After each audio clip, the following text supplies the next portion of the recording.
Oke, Bismillahirrahmanirrahim. Assalamualaikum warahmatullahi wabarakatuh. Alhamdulillah kita bisa kembali bersama walaupun secara daring dalam pembahasan materi-materi kebidanan yang untuk hari ini untuk mata kuliah psikologi praktek kebidanan. Mungkin langsung saja saya share screen materi hari ini yaitu tentang psikologi praktek kebidanan. Nah, pokok bahasan hari ini itu adalah tentang faktor resiko yang mempengaruhi kesehatan mental. Pada pertemuan yang lalu kita sudah membahas tentang kesehatan mental, apa itu kesehatan mental, dan di situ kita lihat bahwa sesungguhnya kondisi kesehatan mental saat ini itu sangat dipengaruhi oleh pengalaman-pengalaman atau kejadian-kejadian yang pernah dialami sepanjang hidupnya sampai dengan kondisi saat ini. Jadi kondisi kesehatan mental saat ini itu tidak serta-merta hanya dipengaruhi oleh kondisi saat ini, tetapi sangat dipengaruhi oleh pengalaman-pengalaman masa lampau, terutama adalah pengalaman-pengalaman yang sangat luar biasa, dalam tanda petik, misalkan pengalaman yang sulit dilupakan. Nah, kita akan lihat beberapa hal-hal yang bisa mempengaruhi kondisi kesehatan mental. Yang pertama adalah adanya kekerasan terhadap perempuan. Ya. Kekerasan terhadap perempuan itu sampai saat ini masih sangat sering kita dengar. Ya, banyak berita-berita yang memberikan informasi tentang hal itu, ya. Jadi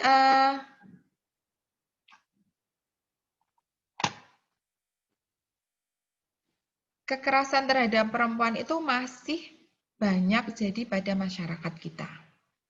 Kenapa kondisi itu bisa terjadi? Banyak faktor yang mempengaruhi. Ya.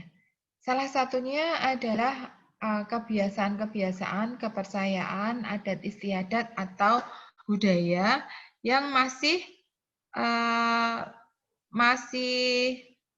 melekat atau masih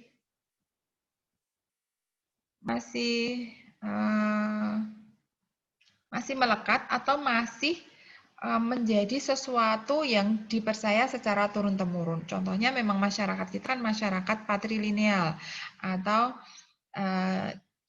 laki-laki itu masih utama. Ya. Contohnya anggapan bahwa perempuan itu hanya istri, itu hanya pendamping, ya harus nurut dengan pasangannya.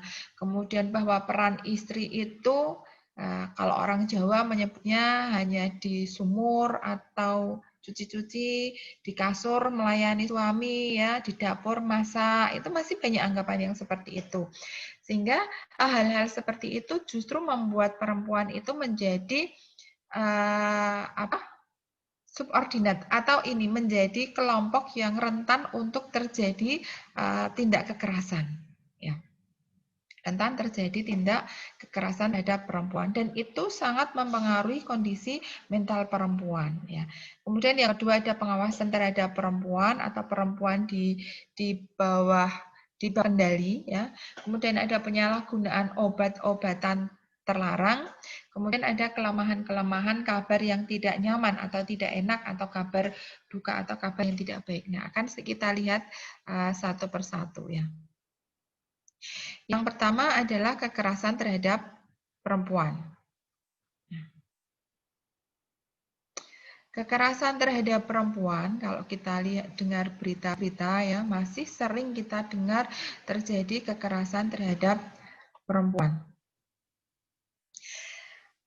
Kekerasan terhadap perempuan semakin kompleks dan beragam dengan intensitas yang meningkat terjadi di lintas ruang, baik di ruang domestik, publik, dan negara. Ruang domestik itu adalah, contohnya adalah keluarga.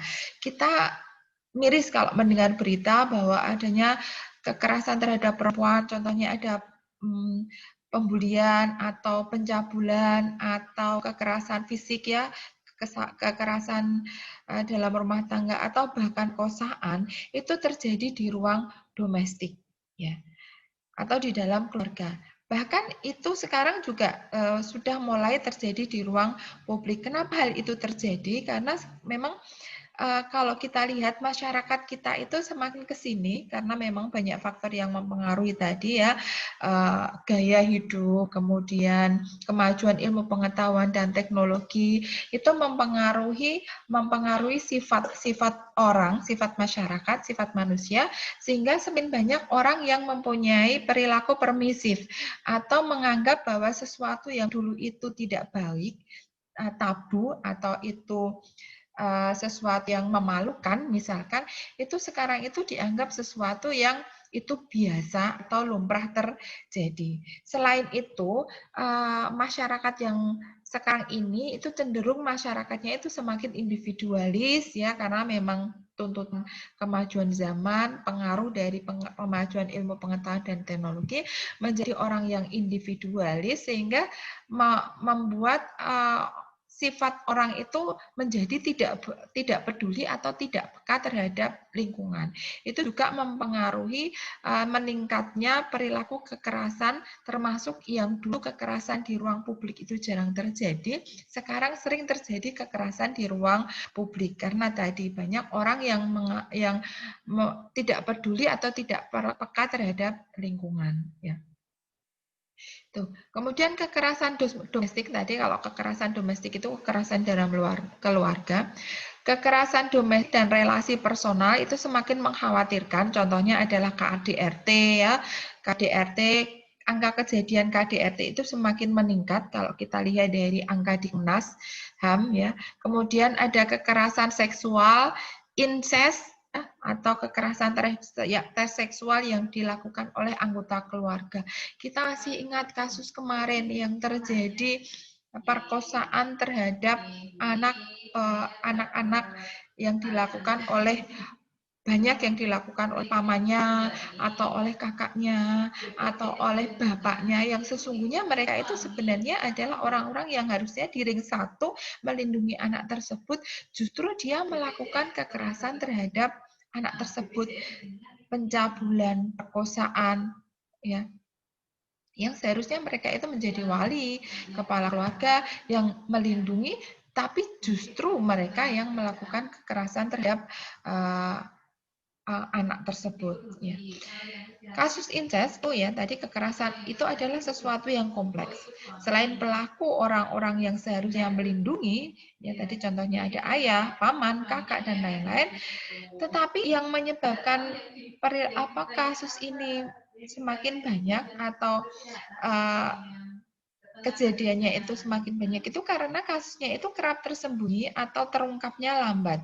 Karena tadi banyak orang yang masih mementingkan pandangan orang lain terhadap keluarganya dibandingkan upaya di dalam mengatasi keadaan yang tidak baik tersebut. Ya. Jadi karena kasusnya kerap tersembunyi, kemudian sangat lambat atau bahkan sering tidak diproses secara hukum atau ditutup-tutupi untuk menjaga nama baik keluarga, justru itu menyebabkan kejadian-kejadian itu terus berulang karena minimnya efek jera. Ya. Kemudian kejadian marital rape.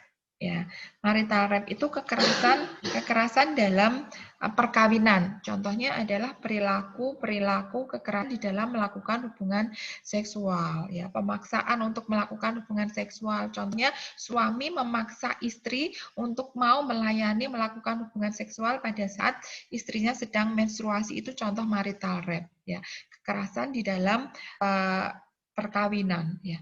Marital rape dalam perspektif korban adalah kekerasan terhadap istri dalam bentuk persetubuhan paksa dengan cara tidak manusiawi dan menyebabkan penderitaan. Contohnya tadi, suami memaksa istri untuk melakukan hubungan seksual padahal istrinya sedang menstruasi. Karena itu menimbulkan penderitaan atau kesakitan pada istri dan itu sesuatu yang tidak manusiawi. Atau melakukan hubungan seksual di bawah ancaman. itu contoh dari marital rape. Dan itu semakin ke sini angka kejadiannya itu semakin tinggi. Mungkin sesungguhnya dari dulu juga banyak, tetapi kenapa angkanya sekarang semakin tinggi? Karena semakin sekarang banyak orang yang sudah berani melapor atau punya nilai tawar yang tinggi di dalam keluarga sehingga dia berani melapor. Nilai tawar itu artinya begini. Contohnya adalah perkawinan, misalkan suaminya bekerja, istri tidak bekerja, itu nilai tawar dia rendah karena dia kalau misalkan nanti melapor, kemudian nanti menjadi janda, misalkan dia tidak bisa menghidupi diri sendiri, artinya kejadian apapun yang dia alami, entah itu kekerasan yang tadi contohnya KDRT atau marital rape, itu dia simpan, dia tidak berani melapor, karena ketika dia melapor, dia akan rasa dia tidak mampu untuk menghidupi diri sendiri. Contohnya seperti itu ya. Itu jadi marital rape tadi kekerasan atau persetubuhan paksa dengan cara tidak manusiawi yang menyebabkan penderitaan, itu juga termasuk kekerasan terhadap perempuan. Ada juga kekerasan dalam pacaran. Kalau KDRT kan kekerasan di dalam rumah tangga. Ada juga kekerasan dalam pacaran. Adalah kasus yang tinggi juga angka kejadiannya itu di bawah kekerasan terhadap istri atau kekerasan di dalam rumah tangga. Dampak dari kekerasan dalam pacaran antara lain kehamilan tidak dikehendaki, dan ketika terjadi kehamilan yang tidak diinginkan atau tidak kehendaki, maka yang paling dirugikan adalah perempuan. Ya, banyak kasus-kasus yang seperti itu. Contohnya dari aspek pendidikan. Ya, kalau ada laki-laki, perempuan, remaja, laki-laki, perempuan pacaran, kemudian misalkan masih usia sekolah menengah atas misalkan, kemudian terjadi kehamilan akibat dari kekerasan terhadap pacaran, misalkan dia diajak berhubungan seksual di bawah ancaman ya dan lain sebagainya sampai terjadi kehamilan yang tidak diinginkan. Nah, ketika terjadi kehamilan yang tidak diinginkan, banyak sekolah-sekolah yang belum ada kesetaraan gender di dalam memberikan punishment. Contohnya, perempuan dikeluarkan karena dia hamil, sedangkan laki-lakinya tetap boleh melanjutkan pendidikan. Padahal seharusnya laki-laki dan perempuan, remaja laki-laki dan perempuan ini harusnya mendapatkan kesempatan yang sama. Tetapi dengan seperti itu, sehingga mereka tidak mendapatkan kesempatan yang sama, contohnya adalah bisa dianggap itu adalah diskriminasi di dalam memberikan punishment, sehingga kalau perempuan sudah mengalami seperti itu, kemudian dia harus drop out dari sekolah, putus sekolah, akan semakin membuat masa depannya itu ya semakin tidak jelas ya. Sedangkan laki-lakinya, walaupun dia juga bagian dari keadaan tersebut, dia tetap boleh melanjutkan pendidikan. Biasanya kan seperti itu, karena alasan sekolah, karena nama baik sekolah dan lain sebagainya. Karena kalau perempuan hamil itu kan kelihatan, tapi kalau laki-laki yang menghamili dia tidak kelihatan, sehingga tetap boleh melanjutkan pendidikan. Banyak kasus yang seperti itu, sehingga yang dirugikan siapa?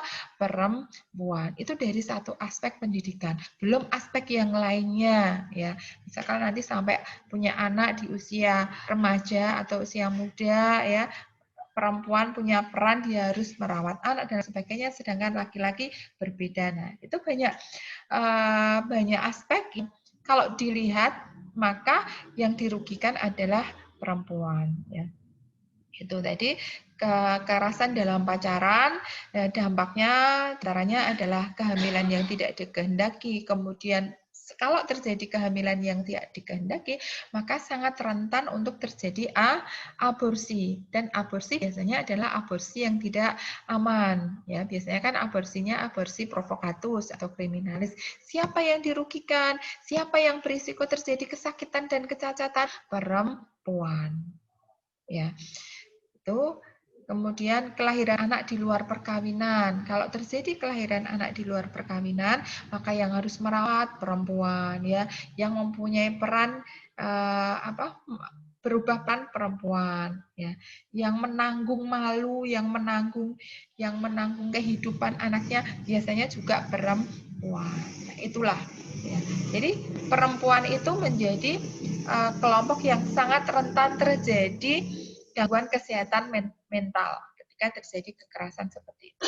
Kemudian ada kasus femisida. Femisida itu adalah pembunuhan perempuan karena dia perempuan.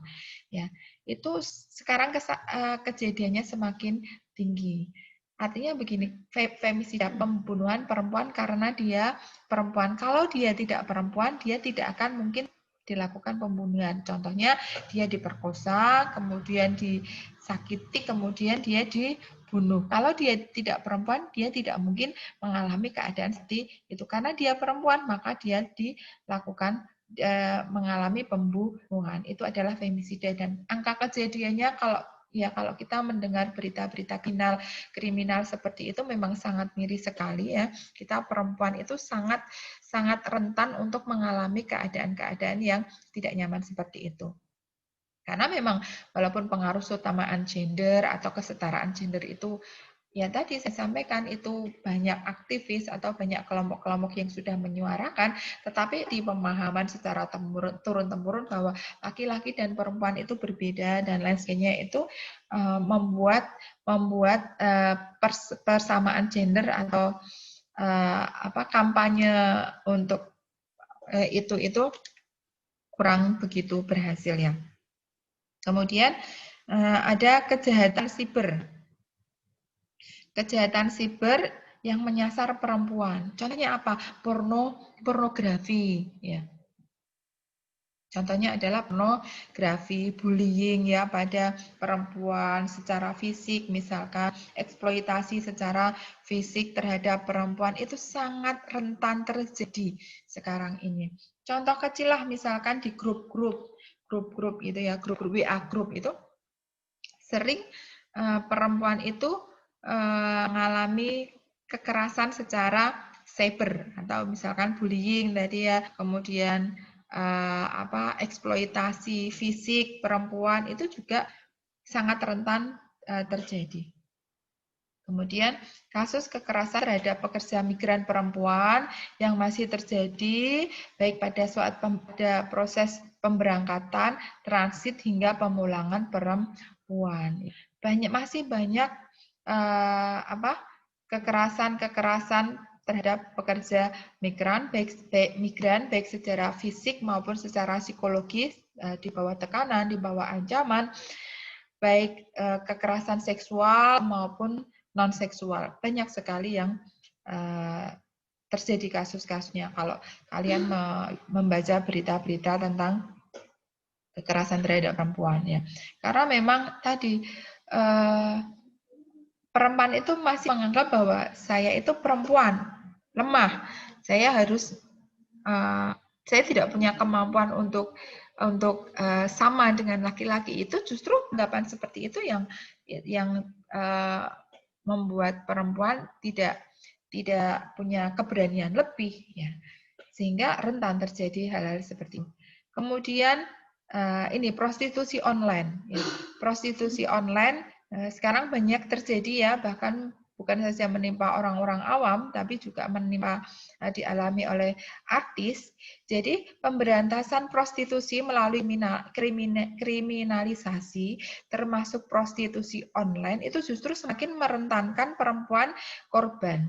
Ya, perempuan merentankan perempuan sebagai korban. Selain itu, dapat mengaburkan perlindungan korban, menjauhkan efek jera pada pelaku seks trafficking atau jual beli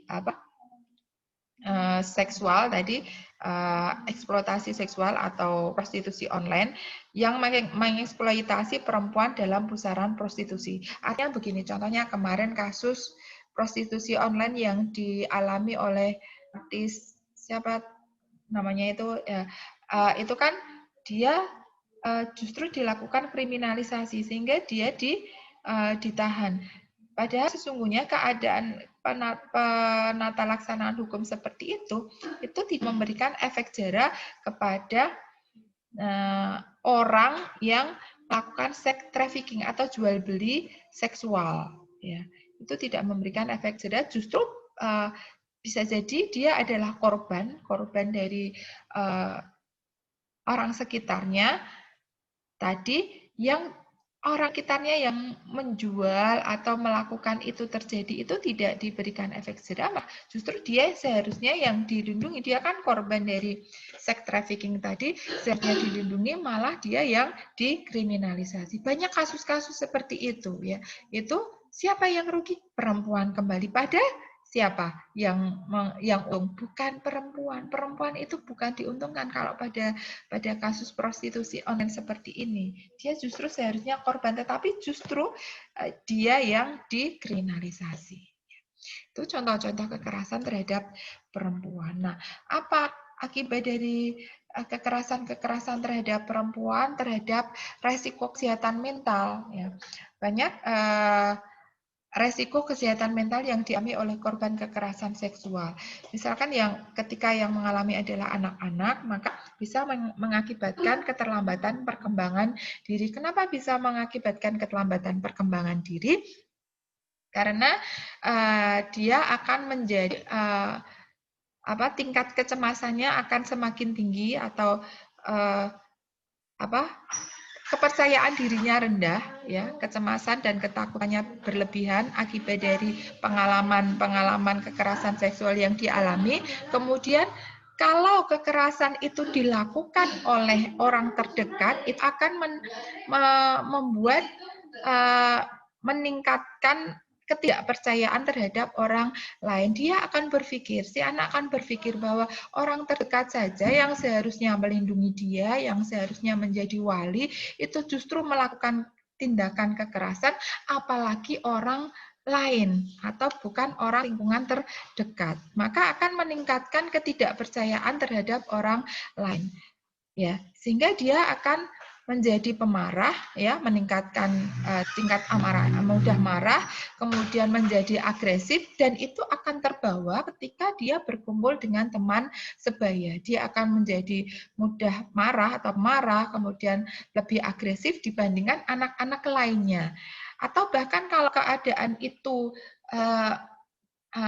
tidak teratasi atau tidak terkontrol, dia akan bisa mengisolasi diri atau bisa melakukan tindakan-tindakan yang fatal, yang berakibat fatal. Ya, tadi tingkat kepercayaan diri yang rendah itu pada anak-anak, dan pasti itu akan mempengaruhi pertumbuhan dan perkembangan. Salah satunya adalah perkembangan dari kesehatan mentalnya. Dan tadi itu akan memberikan efek ketika nanti dia dewasa. Ya, kemarin kita sudah belajar tentang gangguan kesehatan mental, bahwa pengalaman-pengalaman, apalagi kalau pada masa anak-anak, pasti dia akan mempengaruhi pembentukan karakter atau keadaan mental ketika dia sudah dewasa. Ya.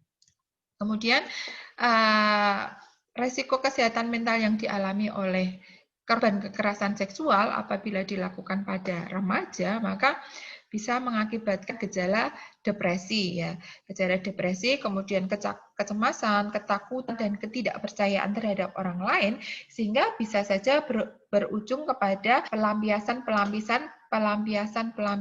pada hal-hal yang negatif. Contohnya adalah konsumsi alkohol, kemudian penggunaan narkoba, ya, itu saling berhubungan, ya. Kemudian bisa saja dia depresi sehingga tidak kontrol emosi, bisa dia melakukan tindakan menyakiti diri sendiri, ya, bahkan sampai ke bunuh diri, ya. Kemudian jadi tidak percaya diri karena dia merasa bahwa dia berbeda dengan teman-temannya yang lain, ya.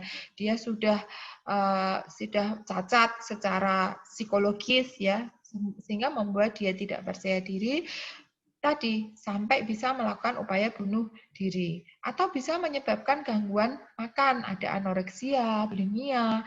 Nah, kalau ini dibiarkan terus-menerus, bukan hanya mempengaruhi kesehatan mental, juga bisa mempengaruhi kesehatan fisik, ya.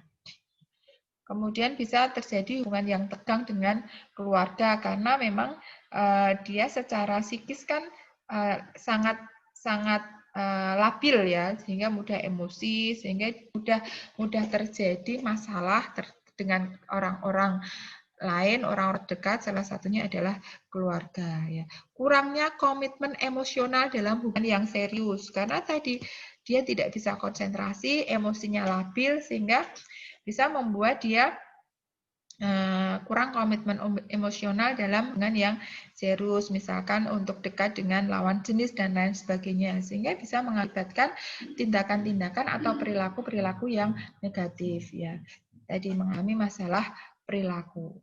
Karena efek dari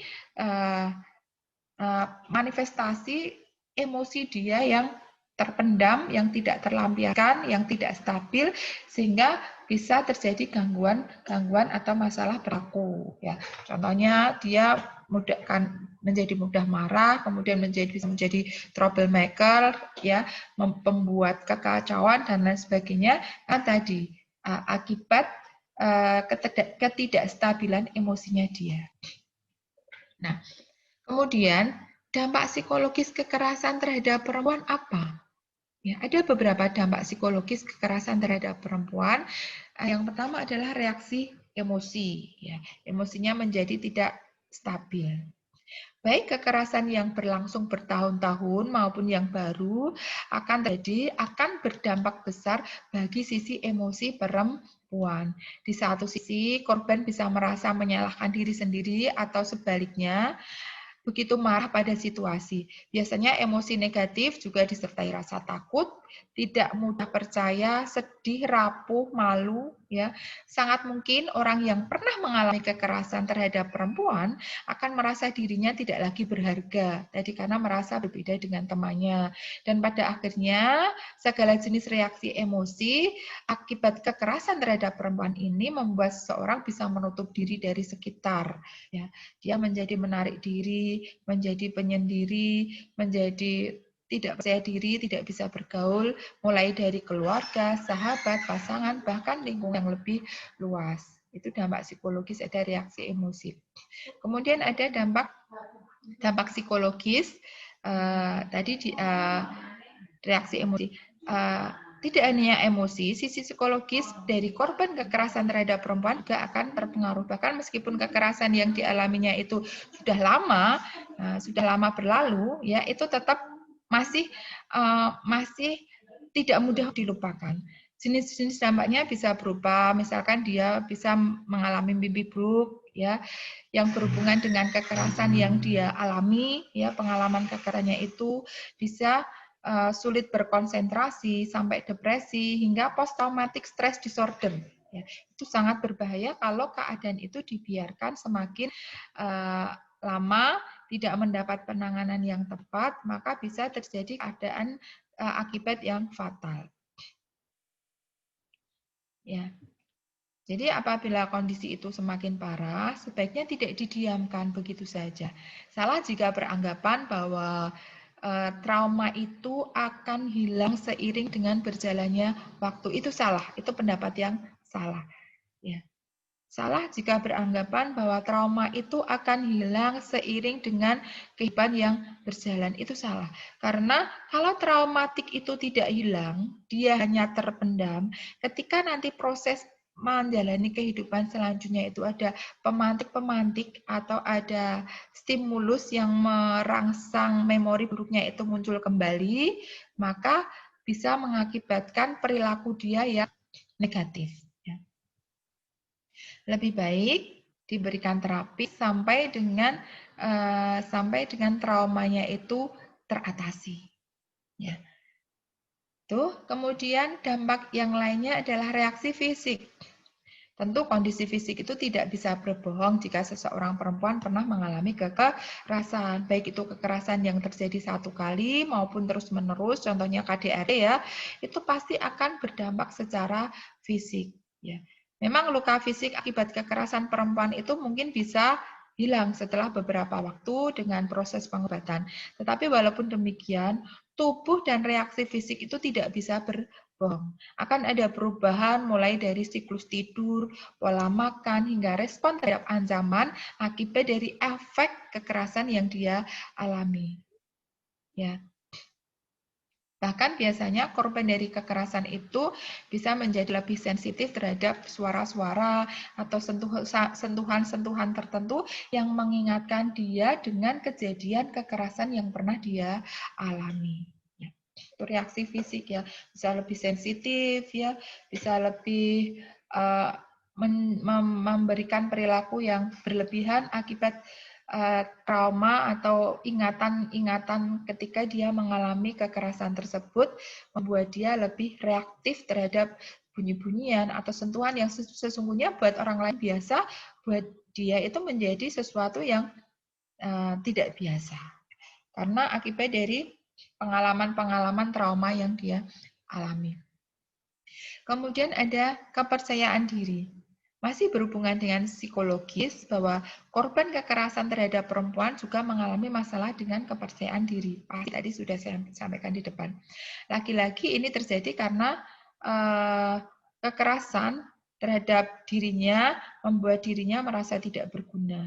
Ketika kepercayaan diri ini tidak ada, runtuh, minim, maka akan mungkin merembet pada hal lain seperti cemas berlebih pada situasi tertentu, menghindari tempat atau orang tertentu, terus-menerus merasa sedih, bahkan bisa muncul keinginan untuk bunuh diri.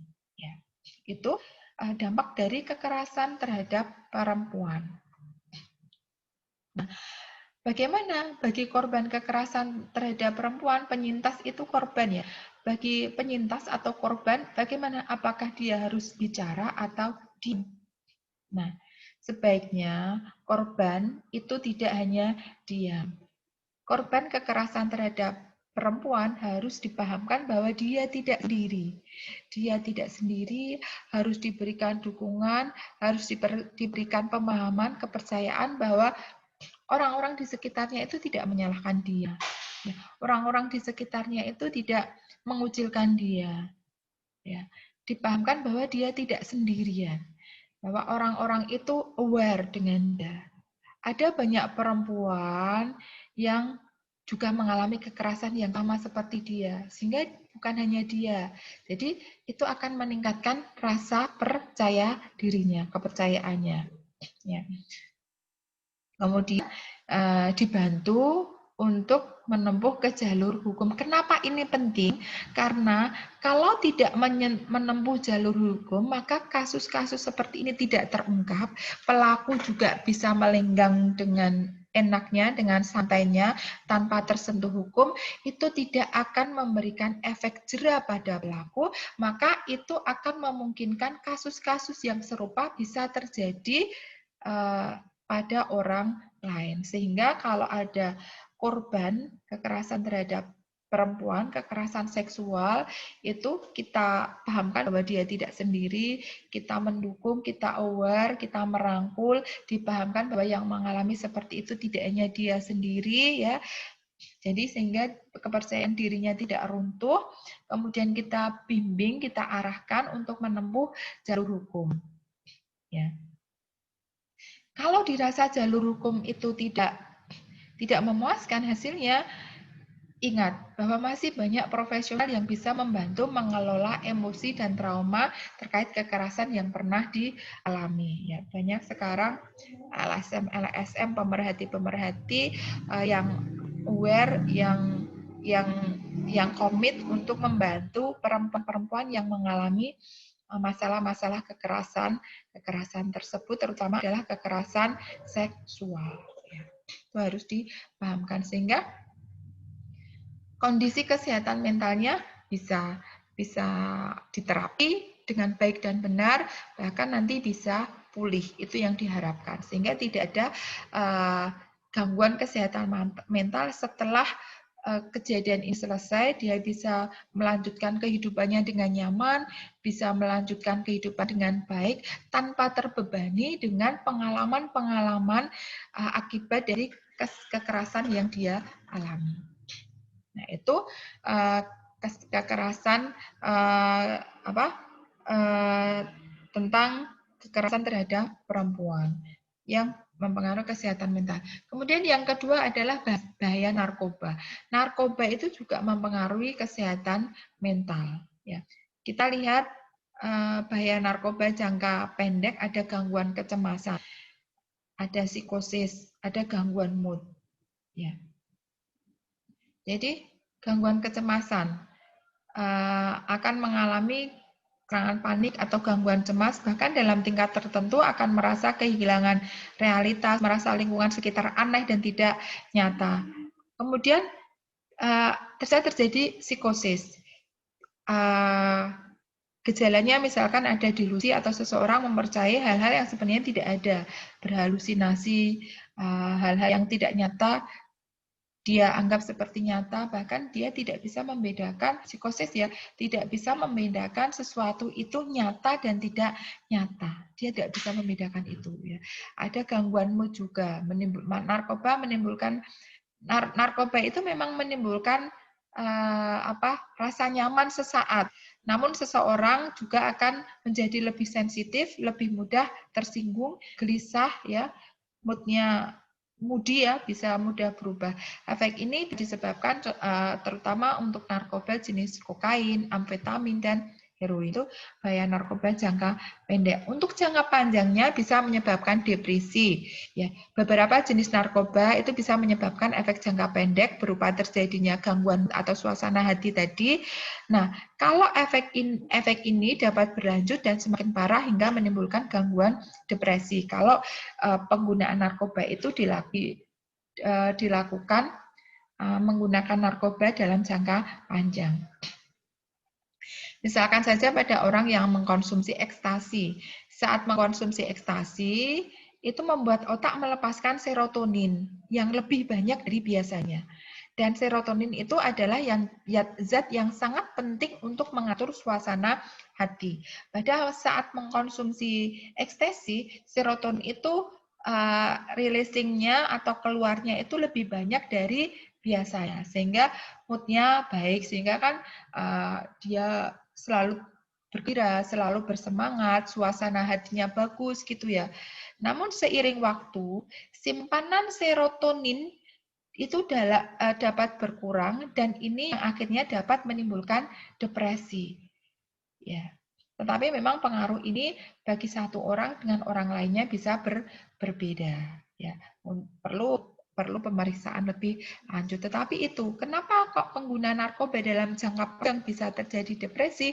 Itu, ya. Contohnya pakai ekstasi, minum ekstasi, serotoninnya keluarnya lebih banyak dari biasanya, sehingga dia moodnya bagus, ya, selalu bergembira, selalu riang gembira, kemudian semangat, ya. Tetapi seiring berjalannya waktu, kalau keadaan itu terjadi secara terus-menerus, over releasing serotonin, maka simpanan serotonin itu akan berkurang. Itu yang bisa menyebabkan depresi. Ya.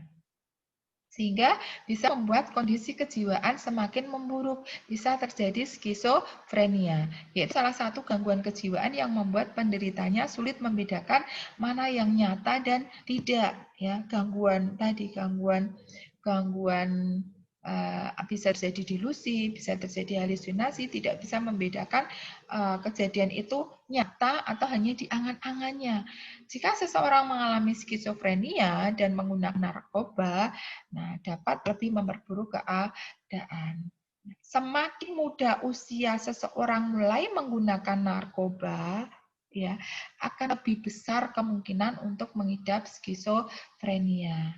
Apalagi anak-anak yang lahir dari orang tua skizofrenia, maka dia akan lebih memperparah keadaan dan sangat banyak akibat negatif yang bisa terjadi pada orang-orang yang mengidap skizofrenia. Dia tidak bisa membedakan sesuatu itu nyata atau hanya di angan-angannya, sehingga kita pasti sering mendengar kejadian-kejadian kriminal yang diakibatkan karena misalkan pembunuhan, perkosaan, penganiayaan itu dilakukan karena dia seperti mendengar bisikan-bisikan, ya, seperti disuruh oleh makhluk gaib, mendengar bisikan-bisikan dia untuk melakukan tindakan sesuatu. Sesungguhnya itu bisa terjadi pada pengidap skizofrenia karena dipengaruhi oleh angan-angannya, pikirannya, sehingga dia tidak membedakan sesuatu itu nyata atau tidak. Sehingga seolah-olah dia mendapat bisikan bahwa sebenarnya sesungguhnya itu hanya di angan-angannya dia, keinginan dia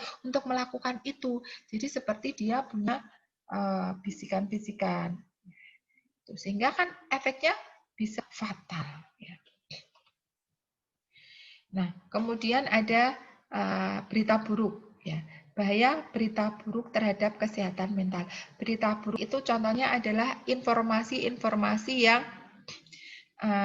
yang tidak baik. Berita itu bukan hanya info, berita, kabar dari keluarga, tidak, tapi kabar secara umum, secara luas. Contohnya sekarang ini di situasi pandemi, ya, pandemi COVID-19.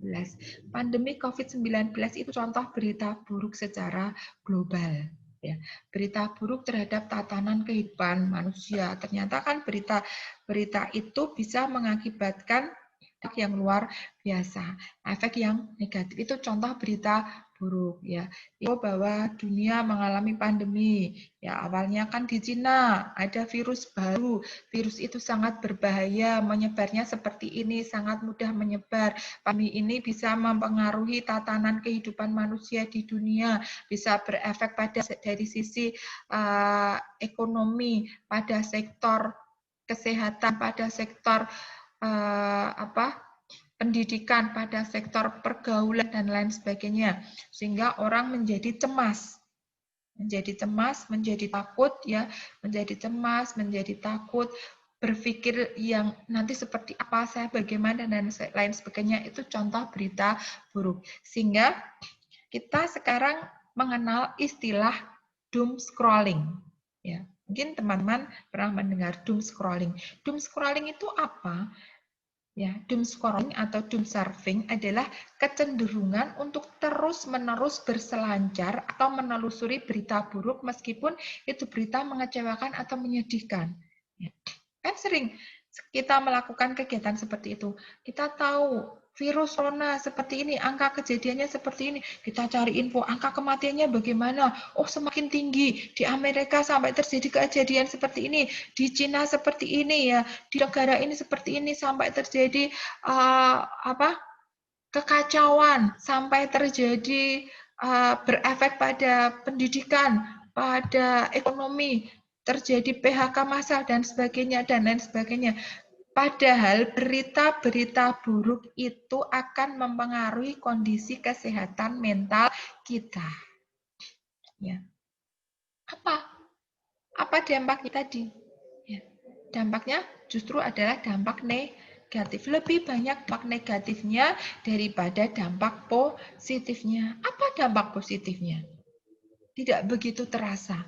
Tapi dampak negatifnya sangat terasa. Ketika kita cemas, ketika kita takut, mental tidak yang terkena, mental. Kita cemas berlebihan, takut berlebihan yang itu belum mungkin, kadang tidak mungkin terjadi, itu akan mempengaruhi kesehatan mental. Mengapa orang melakukan doom scrolling tadi? Karena orang beralih ke media sosial untuk mendapat informasi selama masa stres, ya.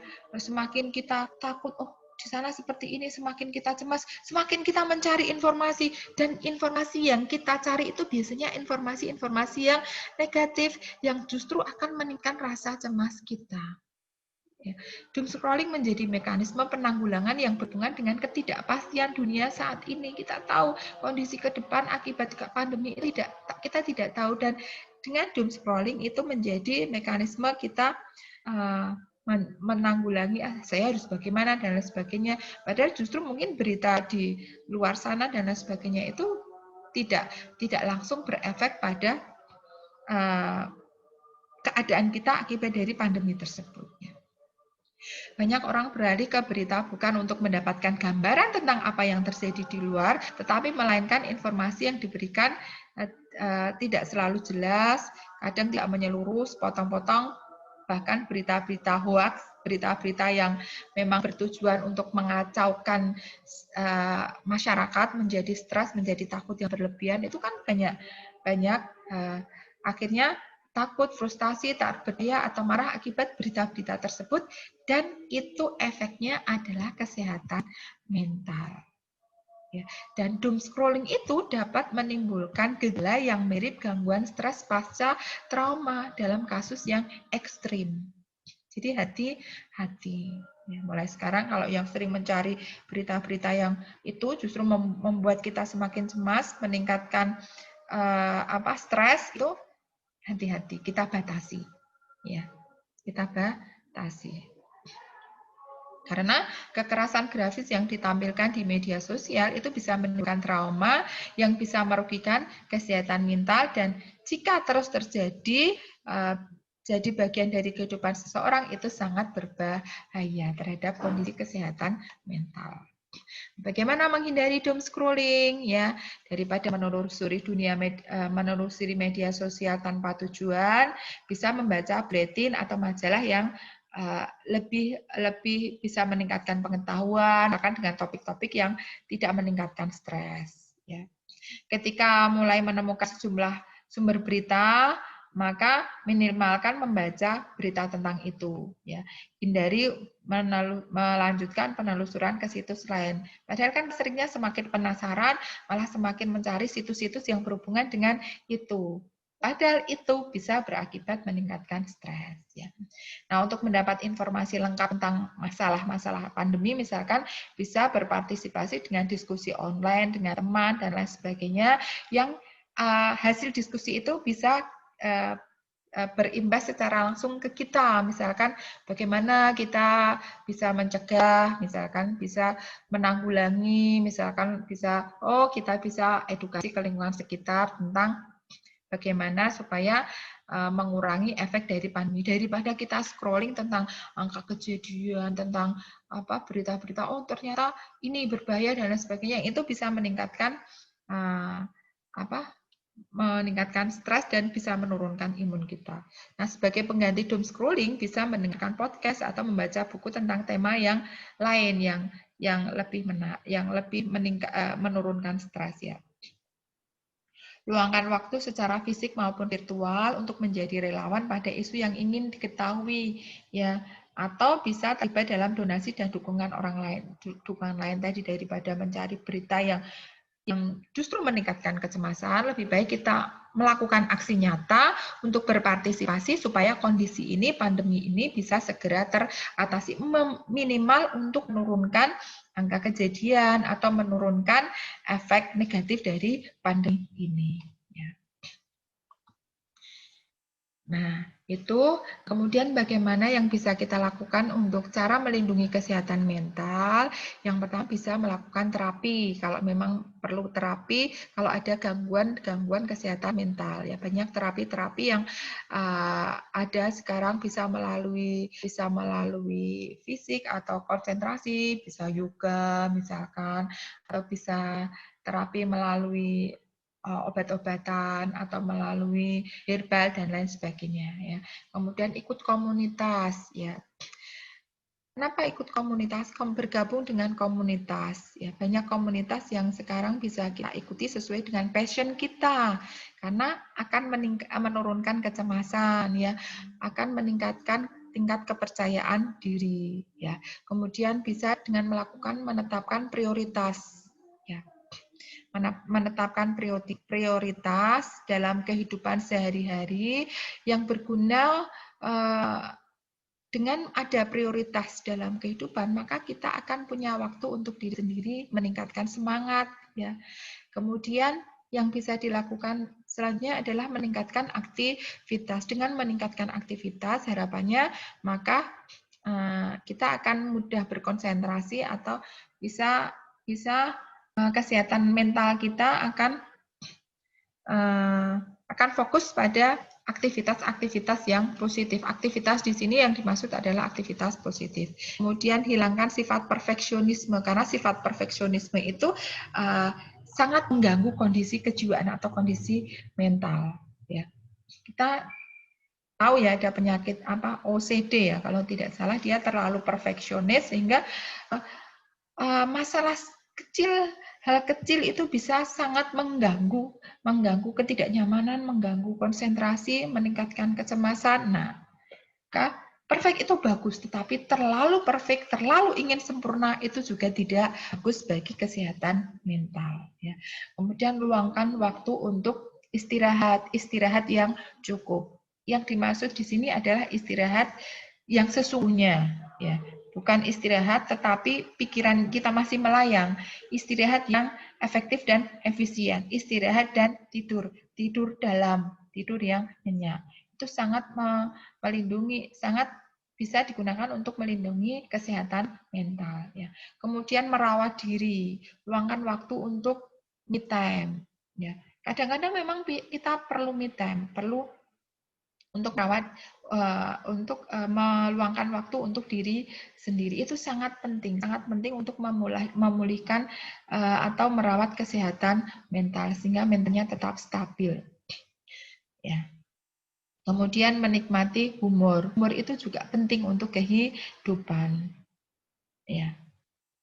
Humor dan tawa sebagai salah satu faktor perlindungan terhadap ketahanan mental. Ketika merasa hidup terlalu berat, terlalu letih, ya, ada baiknya luangkan waktu sejenak untuk bermain atau menikmati tayangan humor atau kita bercengkrama dengan teman-teman dengan topik yang ringan, ya, dengan topik-topik yang tidak berat, ya, bercanda dengan teman-teman itu diperlukan untuk menjaga kesehatan mental.